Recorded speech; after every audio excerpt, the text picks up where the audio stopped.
दोस्तों, इस वक्त बहुत से लोग ये सवाल पूछ रहे हैं कि ऐसा एहसास क्यों नहीं हो रहा, ऐसा लग क्यों नहीं रहा कि चुनाव है। महाराष्ट्र और झारखंड दो राज्यों में चुनाव है।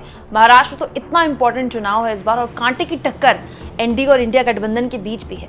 लेकिन फिर भी ऐसा देखा जा रहा है और लग भी रहा है कि वो जो चुनाव के दौरान का जो करंट है वो मिसिंग रहता है। दरअसल असली धमाका दोस्तों दिवाली के बाद होने वाला है।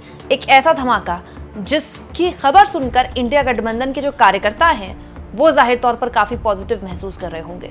दोस्तों, हाल के दिनों में जब से महाराष्ट्र में इंडिया गठबंधन वजूद में आया, उद्धव ठाकरे, शरद पवार और राहुल गांधी एक साथ आए, कांग्रेस पार्टी ने उद्धव ठाकरे के साथ गठबंधन किया, जिनकी पार्टी की शुरुआत ही कांग्रेस के विरोध से हुई थी। बहुत से लोगों ने बहुत से सवाल पूछे और इससे पहले तीनों मंच भी साझा कर चुके हैं।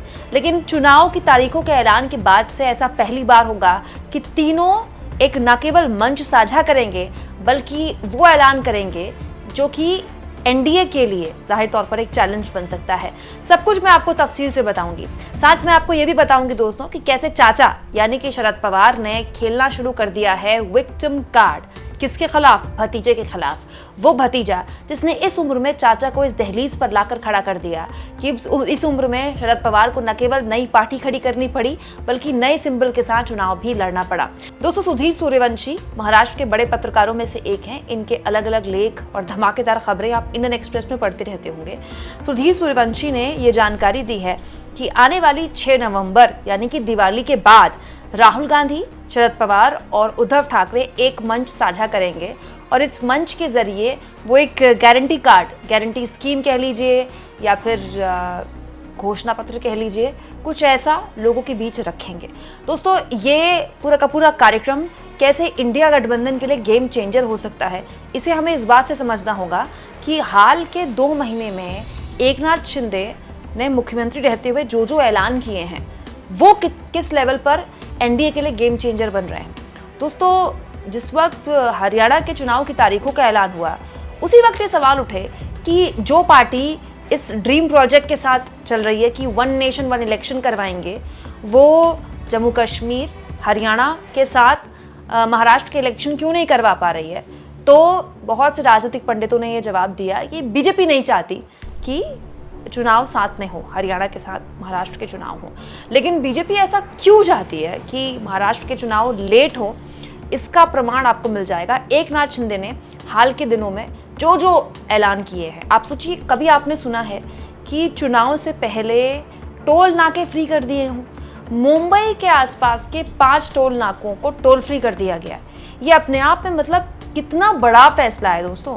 हम यहाँ पर बैठकर सोच भी नहीं सकते, वहाँ पर जो स्थानीय लोग हैं जिनको रोज़ सफ़र करना होता है उनके लिए कितना बड़ा ये एक राहत है। लेकिन ये चुनाव से पहले एकनाथ शिंदे ने कर दिया। मतलब चुनाव की तारीखों का ऐलान होने वाला था, उसके कुछ घंटे पहले एकनाथ शिंदे ने ऐलान किया।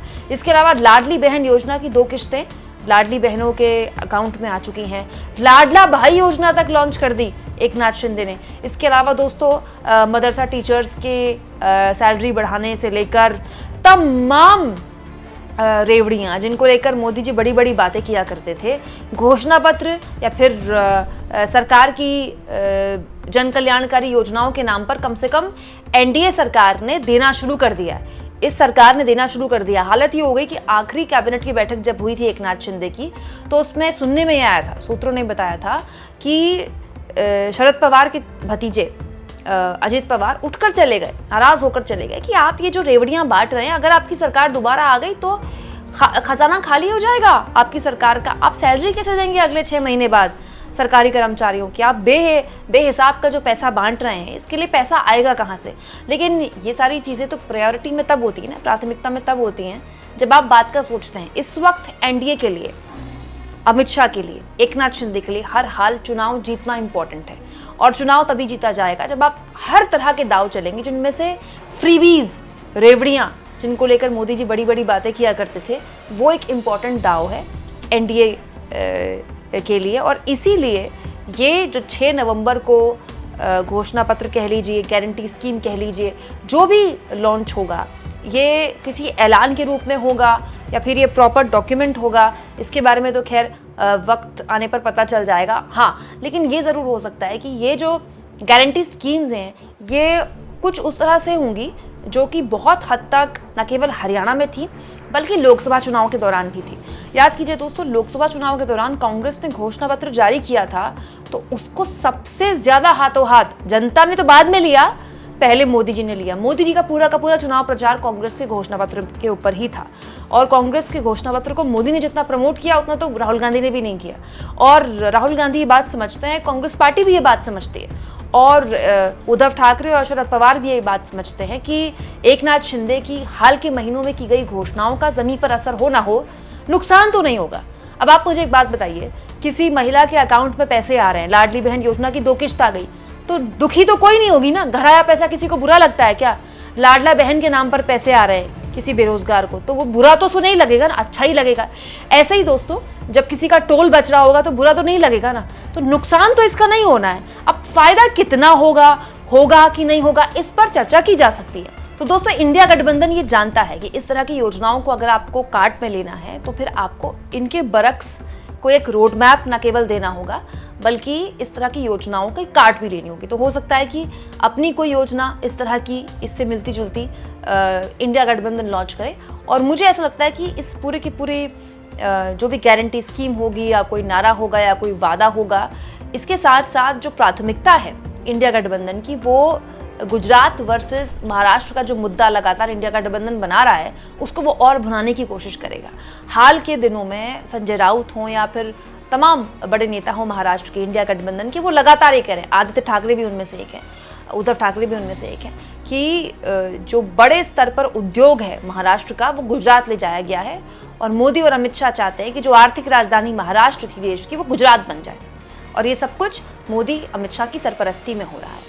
अब उस मुद्दे को किस तरह से इस घोषणा जो भी इंडिया गठबंधन को करनी है उस दौरान वो रखते हैं, ये अपने आप में देखने वाली बात होगी दोस्तों। इसके अलावा ये जो 6 नवंबर को रखा गया इस तरह का कार्यक्रम, इसमें एक और चीज़ देखने वाली बात होगी, उद्धव ठाकरे की मौजूदगी। हाल के दिनों में उद्धव ठाकरे की कुछ ऑपरेशन, कुछ सर्जरीज होनी थी, तो इसकी वजह से वो पब्लिक अपीयरेंस नहीं कर पाए और कोशिश यही थी कि जल्द से जल्द वो चुनाव से ठीक पहले अपने आप को फिट कर ले ताकि वो प्रचार कर पाएँ, क्योंकि उद्धव ठाकरे का जो प्रचार होता है वो बिल्कुल अलग तरह का होता है। उस प्रचार की जो भीड़ होती है और उस प्रचार की जो भाषा होती है वो बिल्कुल अलग तरह की होती है। और उद्धव ठाकरे का प्रचार दोस्तों इंडिया गठबंधन को इस बार लोकसभा चुनाव में बहुत फ़ायदा पहुंचा कर गया था।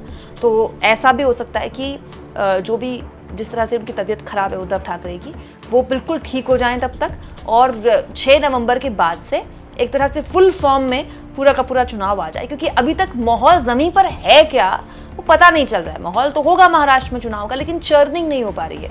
वो चर्निंग दिवाली के बाद किस ओर दिखती है, ऊँट किस ओर करवट बैठता है, ये अपने आप में देखना दिलचस्प होगा। अब दोस्तों, ये जो पूरा का पूरा 6 नवंबर का कार्यक्रम होगा, ये बड़ा इवेंट बन पाता है कि नहीं बन पाता है, इस इवेंट में कौन सी चीज़ हेडलाइन बनाती है नहीं बनाती तो देखने वाला खैर वक्त बताएगा।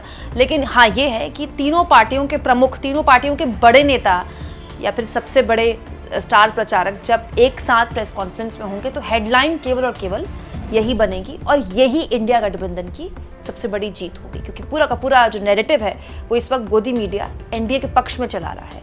उसको किस तरह से इंडिया गठबंधन अपने पक्ष में करता है, ये 6 नवंबर को इस कार्यक्रम में देखने को मिलेगा। आपको क्या लगता है दोस्तों, कमेंट बॉक्स में ज़रूर लिखें और जितना हो सके चैनल को शेयर करें, सब्सक्राइब करें और थैंक्स और ज्वाइन, ये 2 ऑप्शन हैं जिसके जरिए आर्थिक तौर पर भी आप चैनल के हाथ मजबूत कर सकते हैं।